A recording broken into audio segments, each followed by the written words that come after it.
Toto Wolff expose sa théorie sur les fuites qui ne viennent pas de la FIA. Ah ah. Quelle est la théorie de Toto, du coup? Il a démenti les suggestions de Red Bull et les rumeurs selon lesquelles c'est une source à la FIA ou une ancienne responsable de Mercedes qui était responsable des fuites concernant la violation du plafond budgétaire. Les projecteurs étant braqués sur Shaila Anrao, qui est aujourd'hui secrétaire général de la FIA qui bossait pour Mercedes, qui était avocate et conseillère. La fuite ne vient pas de la FIA, rappelle-t-il.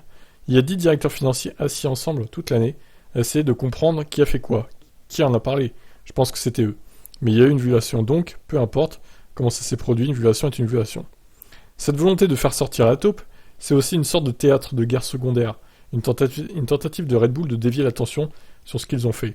Ah, Toto, il dit les termes. Depuis son QA de Maranello, le patron de Ferrari Binotto ne recule pas non plus devant la pression exercée sur Red Bull, déclarant après les qualifs du Grand Prix du Mexique que la voiture de Max Verstappen l'année dernière était illégale. Oh Binotto! La FIA a confirmé qu'il n'y avait qu'une seule équipe qui était illégale, Red Bull, c'est un fait. Plus de 2 millions, soit environ 2 dixièmes par tour. Ça va peut-être changer l'issue du championnat. J'espère qu'un précédent n'a pas été créé, car nous ne voulons pas dépasser le budget et nous resterons légaux. Binotto soutient que l'amende de 7 millions de dollars et une réduction de 10% du temps passé en soufflerie pour les 12 prochains mois ne sont pas une sanction assez sévère. En fait, il pense que ça pourrait même être un avantage.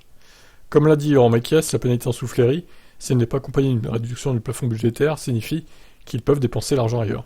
La sanction ne compense pas l'avantage qu'avait Red Bull. Quant à l'affirmation selon laquelle la pénalité en soufflerie équivaut à une perte d'une demi-seconde, Binotto répond « Je ne pense pas. Ça sera beaucoup moins. Et puis, rien ne vous empêche de vous passer ces 10% en fin de saison.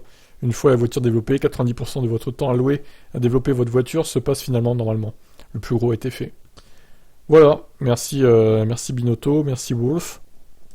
Tout a été dit. Je suis totalement d'accord avec ce qu'ils ont dit. Qu'est-ce que vous en pensez? Ciao.